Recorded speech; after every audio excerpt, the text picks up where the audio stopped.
Olá, a paz do Senhor, que bom! Já estamos hoje entrando no quarto trimestre. Para mim é um privilégio muito grande estar aqui semanalmente com cada um de vocês. É um presente de Deus em nossas vidas, essa chamada para o ministério do ensino. E confesso também que tem sido uma bênção na sua vida. Quanto mais estudamos a palavra de Deus, mais aprendemos e a nossa vida vai sendo transformada de dentro para fora. Para você que está aqui pela primeira vez, seja bem-vindo, seja bem-vinda. Para os nossos irmãos que estão aqui semanalmente, que têm comentado em minhas aulas, eu quero agradecer você já antes de qualquer coisa. Eu sou Jane Martins de Souza, sou professora e também superintendente de Escola Bíblica Dominical. E vamos aprender um trimestre maravilhoso. Nós vamos comentar durante todo esse trimestre a respeito do livro do profeta Ezequiel. Um grande profeta, um grande homem de Deus. E as lições que nós temos ali serão trazidas para a nossa atualidade, para o contexto na vida da igreja hoje. O que precisamos estar atentos para que a história não se repita com a igreja da atualidade. Israel era a igreja do passado, a congregação do passado. E hoje, como corpo de Cristo, nós somos a igreja da atualidade. E precisamos aprender com os erros e com os acertos dessa grande nação. Propriedade particular de Deus. Então, durante todo esse trimestre, nós vamos falar sobre a justiça divina. Muitas pessoas confundem o amor de Deus e não entendem a sua justiça. Nós vamos falar durante todo esse trimestre sobre a preparação do povo de Deus para os últimos dias de Ezequiel. As últimas profecias de Ezequiel, elas são para a nação de Israel e também para a igreja de Cristo. Nós estamos assistindo o cenário e as coisas estão se preparando para os últimos dias. É como se nós estivéssemos em um quebra-cabeça e as peças, elas estão se ajustando, encontrando os seus pares. Todas as coisas se juntarão para que se cumpra as Escrituras Sagradas. Já é do nosso conhecimento que já está tudo preparado para uma agenda, chamada Agenda de 2030. E os temas serão discutidos naquele tempo. O que eles vão tratar a partir de 2030? Eles vão discutir todos estes assuntos nessa agenda que já está programada para 2030, onde todas as nações se encontrarão para discutir assuntos e eles cheguem a um denominador comum. Porém, nada acontecerá sem que venha aquele grande dia, o avivamento na terra prometido por Deus. Então, na lição de número 1, nós vamos falar sobre Ezequiel, o atalaia de Deus. O texto que foi tomado por base está em Ezequiel, capítulo 3, versículo 16 ao 21, e também o versículo 27. Eu quero fazer um desafio para você, que você leia todo o livro de Ezequiel durante este trimestre. E se você for aceitar esse desafio, fala aqui nos comentários. Eu vou. E aí eu vou saber que você também vai ler todo o livro do profeta Ezequiel. Mas se você estiver no desafio, lendo toda a Bíblia durante este ano, e não quiser participar desse desafio, será bem entendido. Mas para nós professores, o melhor é nós lermos todo este livro para entendermos melhor as nossas lições. Nós devemos relembrar, todos os fatos que serão comentados durante o trimestre, porque a gente já leu, não sei quantas vezes eu já li Ezequiel, mas a gente esquece sim. Nós não somos, afinal de contas, uma Bíblia ambulante. E serão aplicados, essas profecias, elas serão aplicadas na atualidade, pois a palavra de Deus, ela também é para os nossos dias e para o futuro. Muitas profecias já se cumpriram, que estão registradas no livro deste profeta, outras estão se cumprindo e outras serão para o futuro, mas nós cremos que também elas irão se cumprir. Para entendermos melhor a dinâmica do estudo e o que propõe o nosso comentarista, o pastor Ezequias Soares, um grande homem de Deus. Nós vamos expor um pouquinho do cenário, um pano de fundo dos dias do profeta Ezequiel. Então, para a gente sintonizar no tempo, nós vamos entender o que estava acontecendo ali no tempo do profeta Ezequiel. Era o cativeiro de Israel e de Judá, que ele foi em consequência à idolatria e rebeldia daquele povo.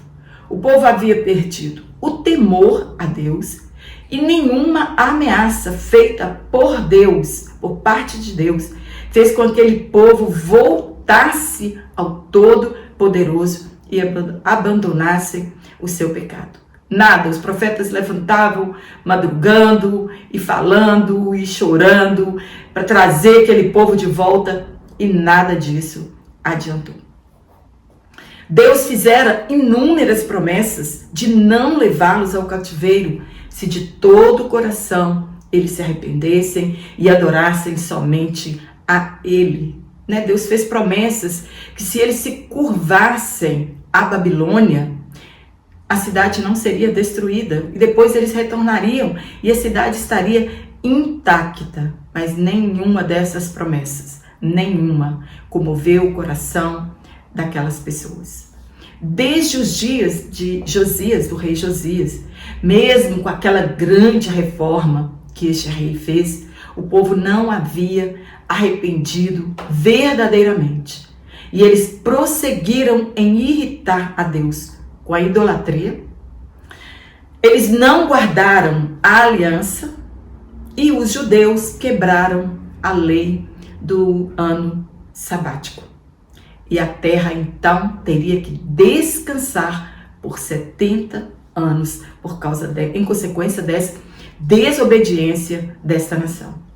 O primeiro a ser levado para o cativeiro foi a nação de Israel, chamado Reino do Norte, em 722, 721 a.C.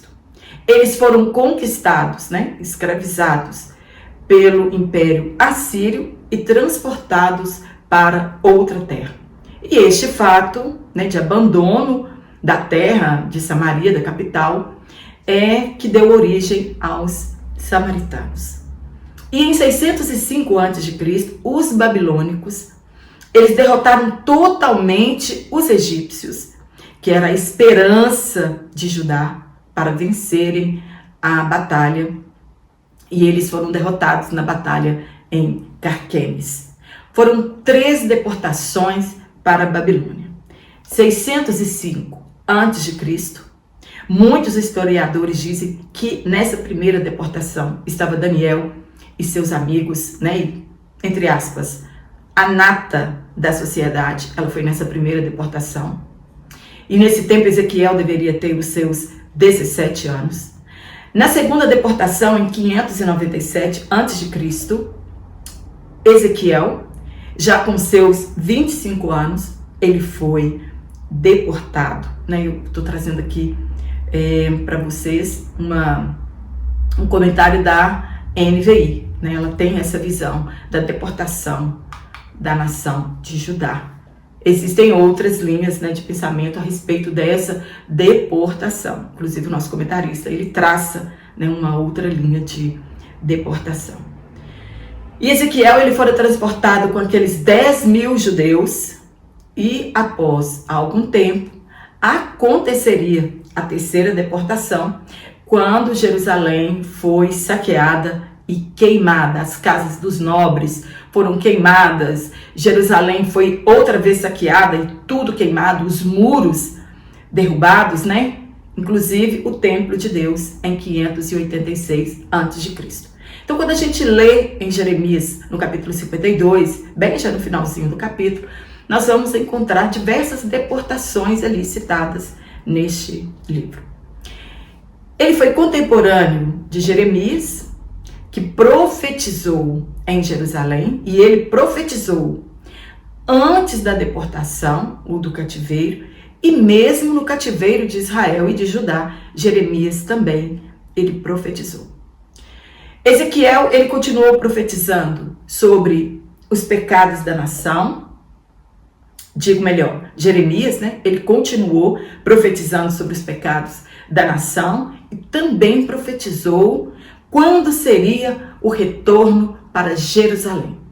E também diz que o cativeiro ia durar 70 anos. Então, depois de 70 anos, eles regressariam outra vez para Jerusalém.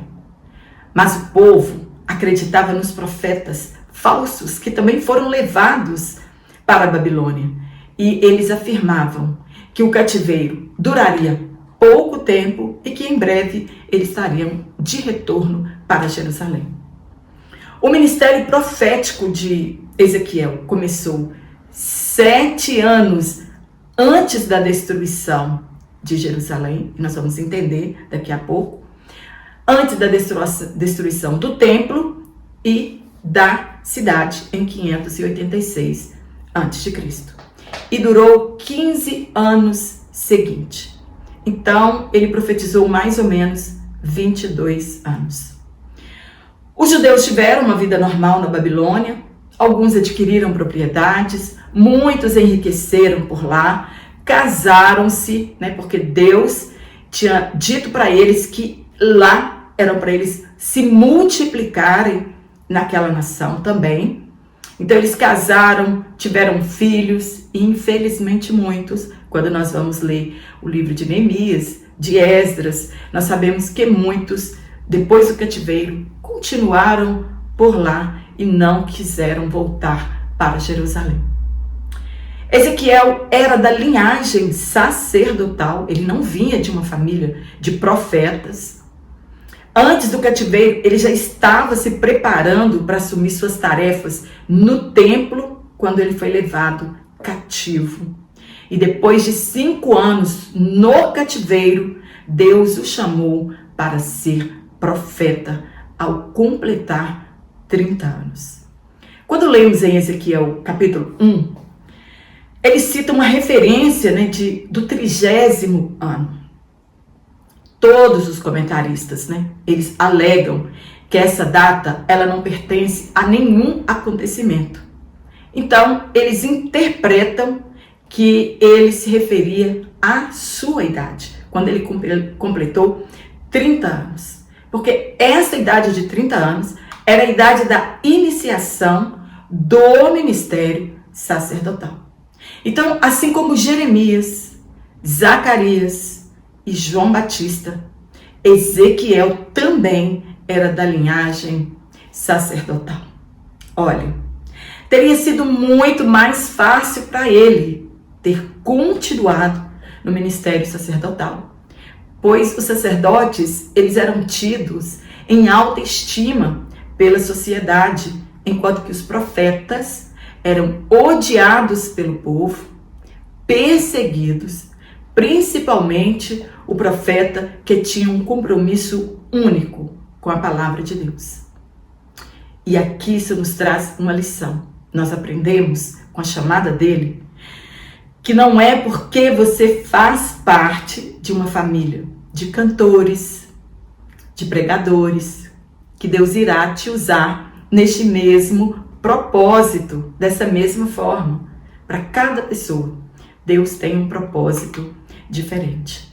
O que precisamos entender é que, da mesma forma que estes homens disseram sim ao Deus Altíssimo, mesmo que tentaram sutilmente esquivar-se desse chamado, nós devemos agir do mesmo jeito, aceitando a nossa chamada. Era arriscado ser profeta naquele tempo. Jeremias, Elias, João Batista, Jesus Cristo, eles são exemplos para nós, que é muito arriscado ser um profeta de Deus. E hoje também não é diferente. Claro que hoje, como no passado, alguns querem ser profetas da corte e profetizar nas igrejas ou nos templos coisas boas. E dessa forma serão passíveis de aceitação. Infelizmente, muitas pessoas não gostam de ouvir a respeito dos seus pecados ou sobre os seus pecados. E elas preferem ouvir mensagens de autoajuda e de vitórias. Então, no primeiro tópico, nós vamos falar sobre o livro de Ezequiel. Então, fica comigo até o final desta aula. Juntos, nós vamos aprender bastante sobre este grande profeta de Deus.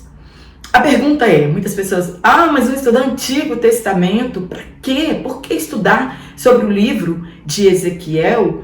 O que este livro traz de relevância para os nossos dias? Este livro, ele nos ensina a refletir sobre a soberania de Deus em nossas vidas, na vida das pessoas e também na vida das nações e sobre todos os acontecimentos. Nos leva a conscientizar sobre o nosso relacionamento com Deus, como estamos nos relacionando com Deus e também com a sua palavra, e se estamos de fato obedecendo-lhe. Trata também da nossa responsabilidade como atalaias de Deus, de anunciar ao ímpio a sua impiedade e de anunciar o evangelho de Jesus Cristo para o mundo ao nosso redor. Não é fácil compreender este livro, as suas visões, um livro tão antigo, cheio de visões, de pontos difíceis de serem entendidos. Somente entendemos este livro com a capacitação e iluminação espiritual. Há uma complexidade semelhante ao livro de Apocalipse. O que ele retrata para o final, nós também encontramos no livro de Apocalipse. Tem uma das mensagens mais pregadas em nossas igrejas, Ezequiel capítulo 37, o Vale dos Ossos Secos. Em muitos séculos passados, a visão da carruagem do capítulo 1 foi quando Deus fez o chamado, mostrou para ele a glória de Deus. Deus sempre fazia isso, mostrava o seu trono e a sua glória e o seu poder, confirmando a chamada daquele profeta. Há muito tempo atrás, essa visão do capítulo 1 sobre a tempestade e as rodas e os olhos e vários rostos, ela foi proibida pelos rabinos de ser ensinada aos novos estudantes. E também por ela ter trazido no passado, a iniciativa ao Cabala. Então ela foi proibida para aqueles estudantes que ainda não tinham maturidade de tal forma para entender esta passagem. E realmente é difícil entender essa passagem. Então o livro de Ezequiel, ele tem a seguinte divisão. Primeiro, do capítulo 1 ao 3, fala sobre a chamada e a nomeação de Ezequiel. Trata sobre a visão do trono e da glória de Deus.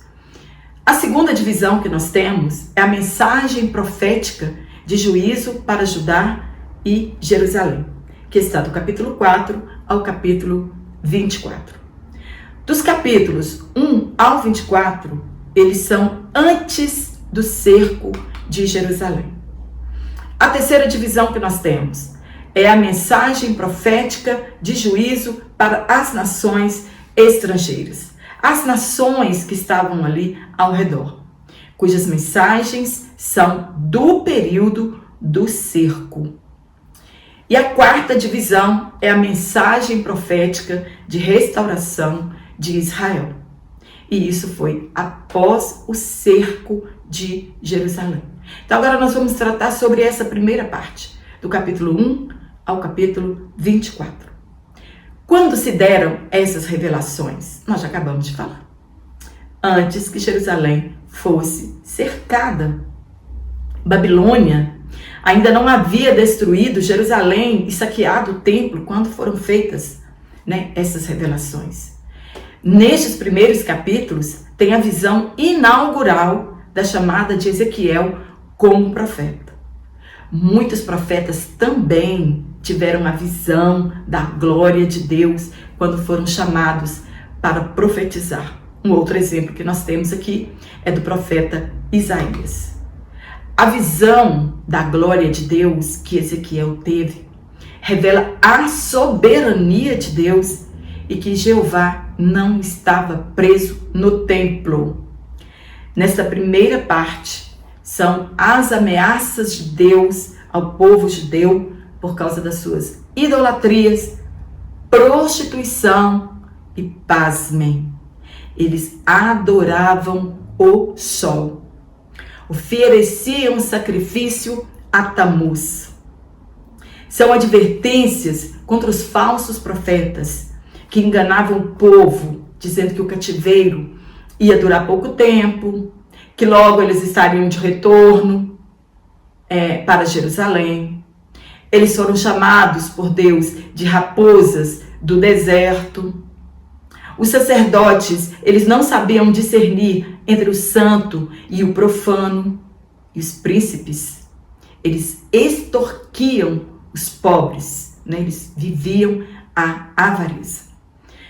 Na segunda parte, que é do capítulo 25 ao capítulo 32, aqui os juízos, eles já são para as nações vizinhas.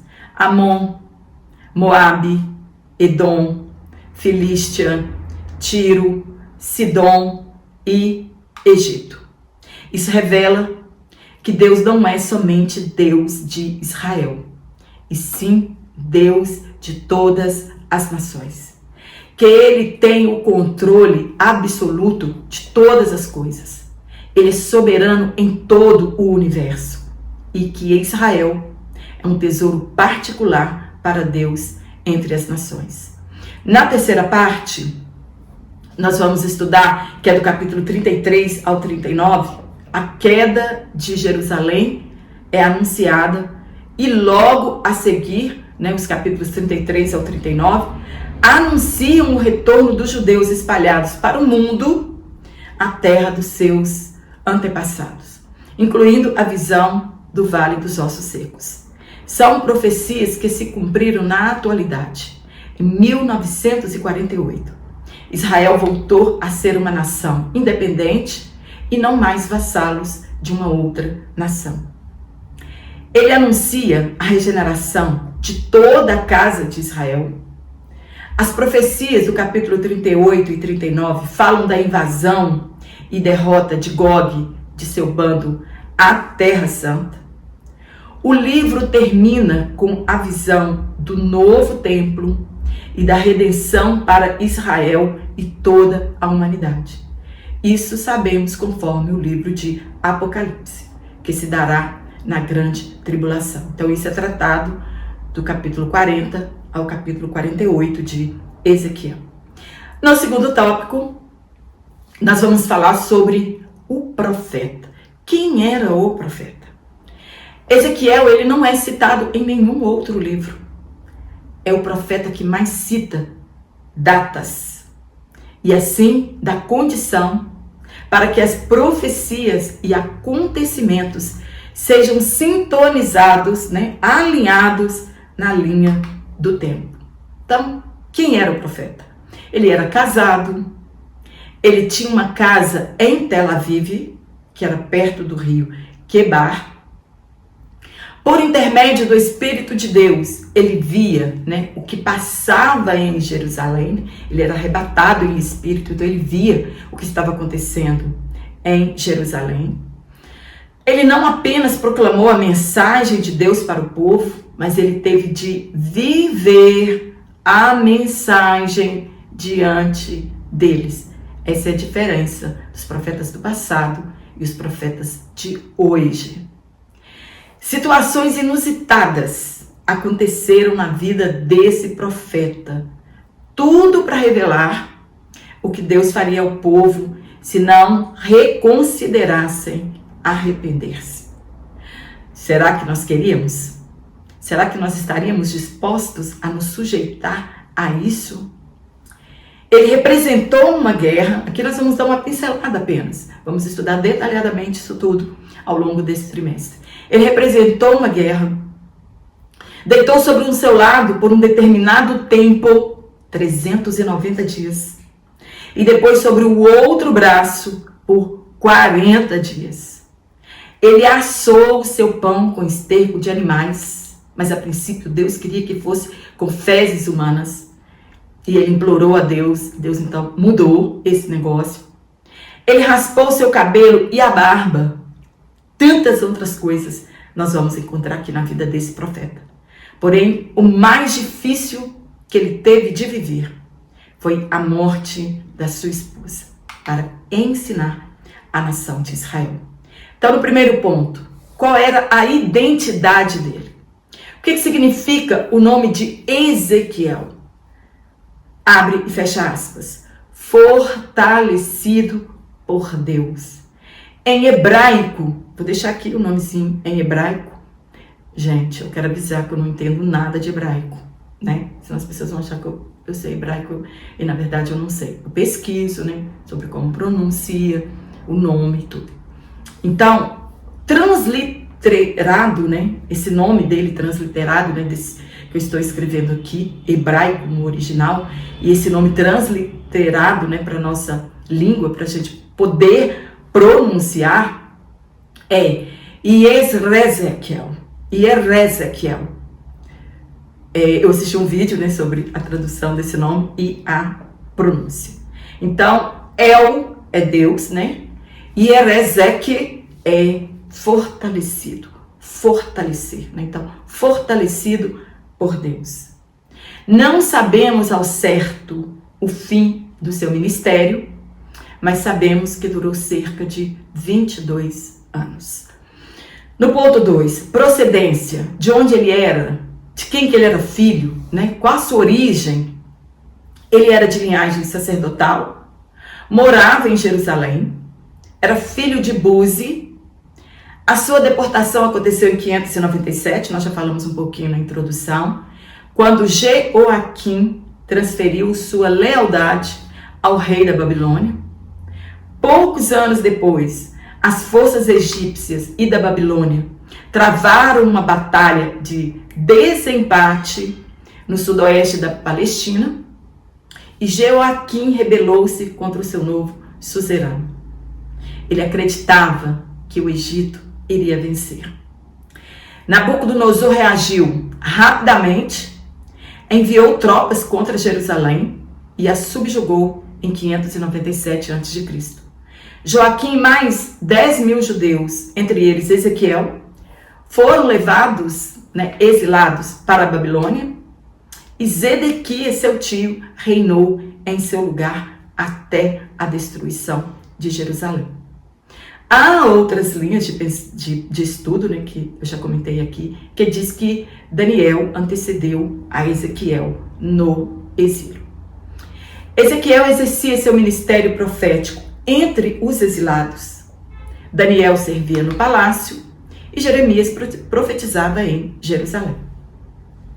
O profeta do Antigo Testamento, ele era levantado por Deus e seu ofício era de âmbito nacional. Ele tinha a missão de falar em nome de Deus. Por isso nós encontramos várias vezes ele dizendo, abre aspas, assim diz o Senhor, ou veio a mim a palavra de Deus, fecha aspas. E Jesus afirmou essa autoridade profética quando dizia que as coisas aconteciam para se cumprir o que dizia e que estava escrito a respeito dele na lei de Moisés, nos profetas e nos salmos. Essa era a tríplice divisão da escritura do Antigo Testamento. No terceiro tópico, sobre o atalaia. Deus o chamou, o levantou para ser um atalaia, né, um profeta para anunciar para aquelas pessoas. Os judeus eram um povo rebelde e por isso precisavam ouvir a palavra de Deus.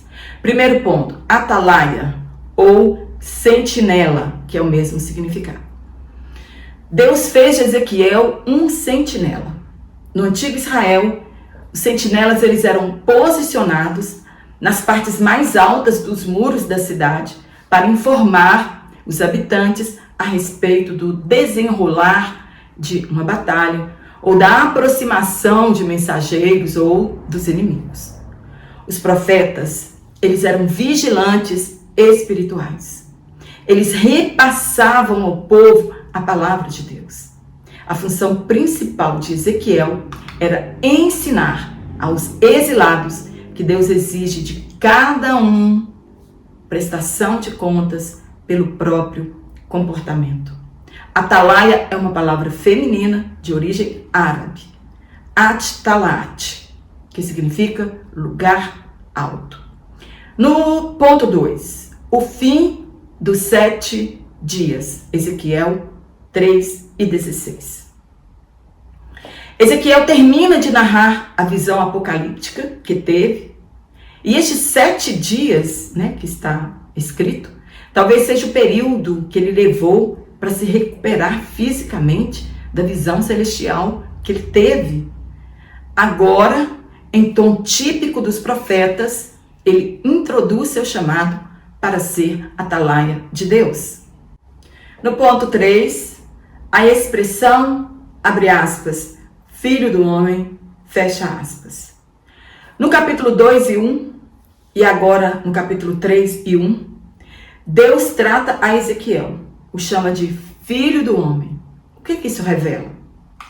Isso faz lembrar a fragilidade humana, enfatizar o caráter humano e mortal do profeta. A humanidade do profeta diante do Deus transcendente que se dirigia a ele. É uma expressão empregada por 93 vezes no livro dele. Em Daniel 8:17, próprio Daniel, também em uma visão, é chamado de filho do homem. E Jesus também chama a si mesmo de filho do homem, revelando ser ele a figura escatológica citada em Daniel. E seu relacionamento, Jesus também trata aqui do seu relacionamento com a raça humana e a sua dependência do Espírito Santo. Deus revela aqui que ele conhece nossa estrutura e ele sabe que somos pó da terra. Esse termo em hebraico é Ben Adam, literalmente ser humano, filho de Adão. Jesus é o Filho de Deus e ao mesmo tempo ele é filho do homem. Adão é o primeiro homem, Jesus é o segundo Adão. Sendo que Adão é a cabeça, é o cabeça da humanidade pecadora. E Jesus é o cabeça da humanidade redimida. E todos os que creem em Jesus recebem vida eterna. No ponto 4, abre aspas, o atalaia sobre a casa de Israel, fecha aspas. Está em Ezequiel capítulo 3, versículo 17. O propósito dele, de Ezequiel, era advertir o povo, mesmo sabendo que não atenderiam o chamado de Deus ao arrependimento. Deus avisou que eles eram povo rebelde e obstinado. Mas faria de Ezequiel um homem resiliente e é endurecido com as agressividades do povo, eles são considerados até mesmo como escorpiões.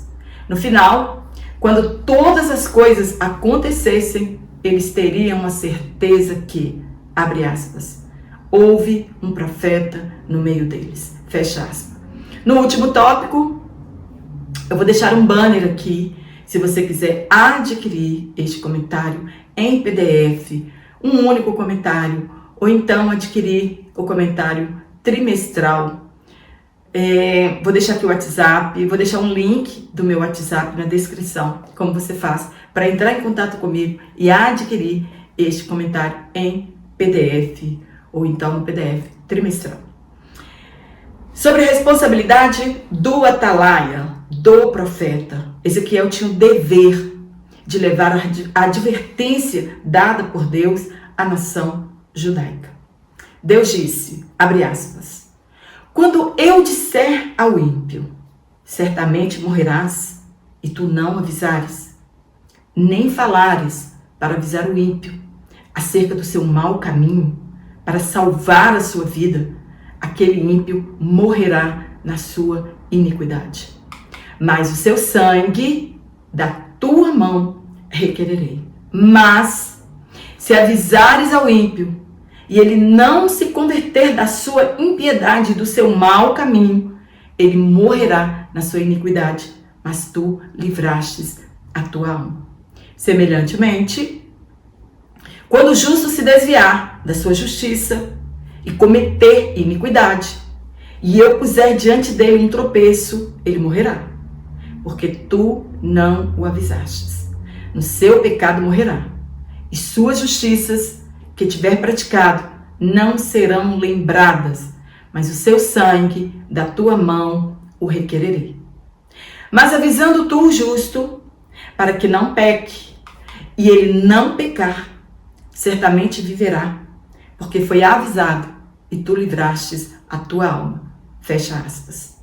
Responsabilidade individual. Essa era a responsabilidade de Ezequiel.